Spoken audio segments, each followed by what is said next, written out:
Oke, assalamualaikum warahmatullahi wabarakatuh. Perkenalkan nama saya Lalu Muhammad Rizky Nazwa dengan NIM 2022-31009. Oke, pada kali ini saya akan menjelaskan materi yang saya dapatkan ketika saya belajar kalkulus. Tapi sebelum itu saya ingin memperkenalkan kalkulus dalam bidang informatika itu seperti apa ya kan, kegunaannya seperti apa, kedepannya untuk apa. Oke, let's go. Oke, kalkulus dalam bidang informatika. Oke, di sini saya mengambil tiga ke fungsi kalkulus dalam bidang informatika. Yang pertama nih, first, yaitu adalah grafika komputer. Kalkulus digunakan dalam pembuatan grafika komputer yang realistis. Konsep integral dan diferensial kalkulus digunakan dalam menghitung perubahan cahaya, pergerakan objek, dan perhitungan yang kompleks dalam proses rendering grafik. Tapi sebelum itu, sebelum saya lanjutkan, mohon maaf, ini adalah kameranya mirror ya. Ini kanan jadi kiri, kiri jadi kanan. Ya, oke. Oke, lanjut. Kita yang kedua adalah kecerdasan buatan. Nah, ini mengerikan nih kecerdasan buatan.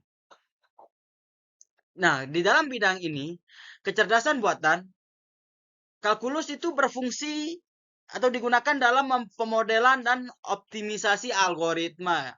Misalnya, saat melatih jaringan, saraf tiruan menggunakan algoritma. Pembelajaran mesin seperti backpropagation, kalkulus digunakan untuk menghitung gradien fungsi kesalahan terhadap bobot jaringan. Oke, lalu yang ketiga, yaitu analisis algoritma. Kalkulus digunakan dalam menganalisis kinerja algoritma.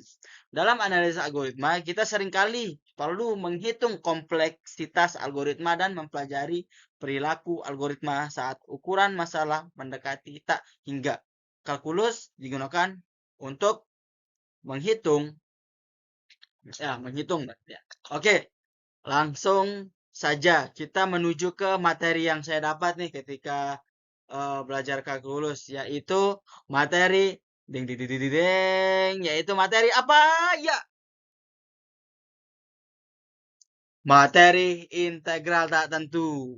Oke, di sini saya mengambil materi integral tak tentu. Nah, sebelum kita cari tahu nih apa sih itu integral tak tentu ya kan, teman-teman?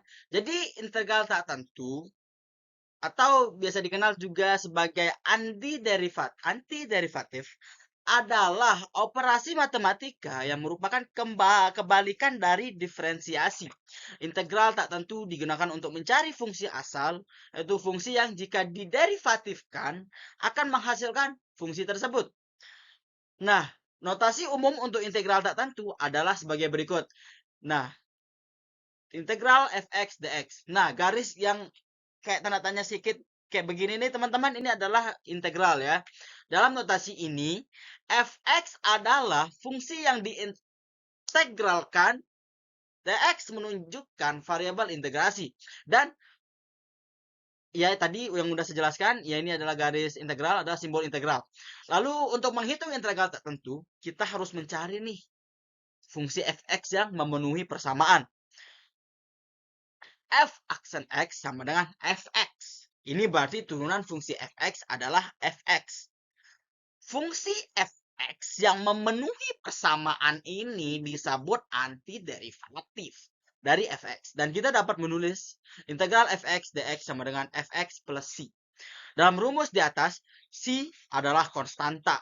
Integrasi yang muncul karena ketika kita mengambil turunan dari konstanta, hasilnya selalu nol atau nihil, teman-teman. Konstanta ini bisa memiliki nilai apapun. Misalnya, jika kita ingin menghitung integral tak tentu dari fungsi fx sama dengan 2x, kita perlu mencari fungsi fx sehingga f aksen x sama dengan 2x.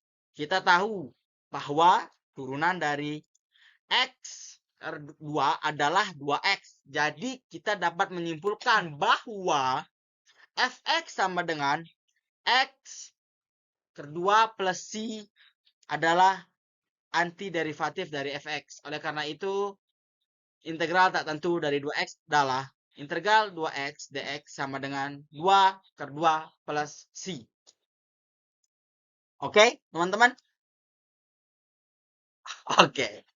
Oke, kita next. Kita lanjutkan. Siap. Oh, oke, kita udah di penghujung akhir rupanya nih. Kita akan membahas sedikit soal. Di sini udah ada contoh soal yang saya bikin.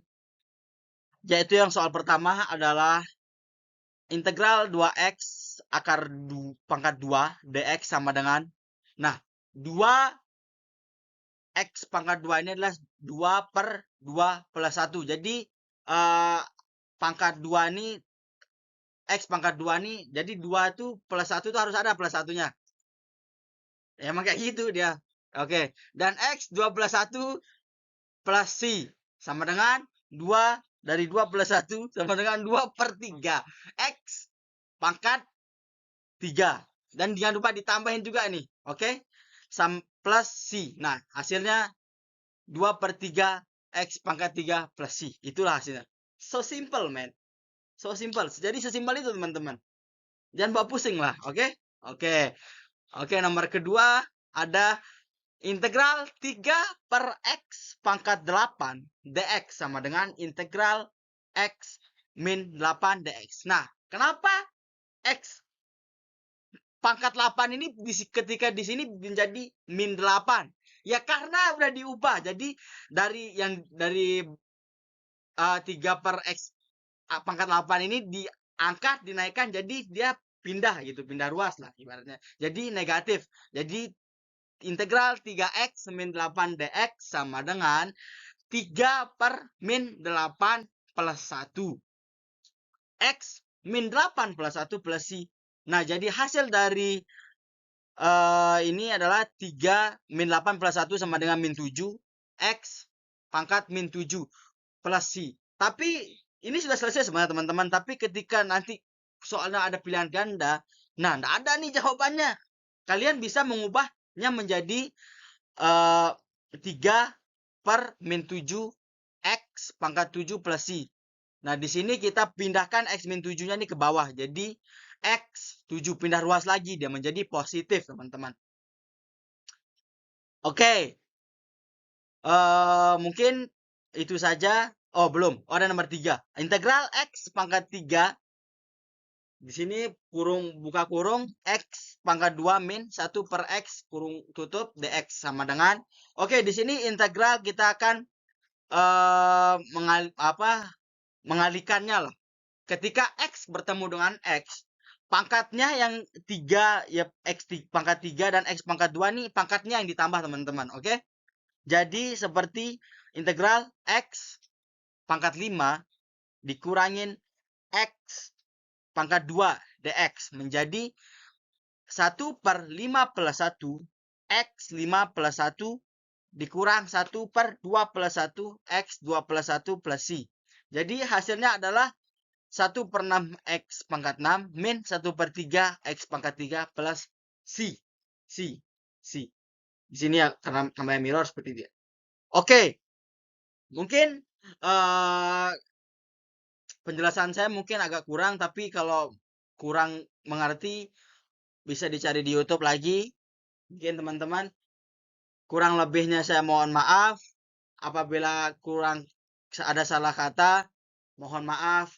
Saya lalu Muhammad Rizky Nazwa izin cabut. Assalamualaikum. Kali salam dari Binjai. Wassalamualaikum warahmatullahi wabarakatuh. Thank you for your attention. Berapa menit?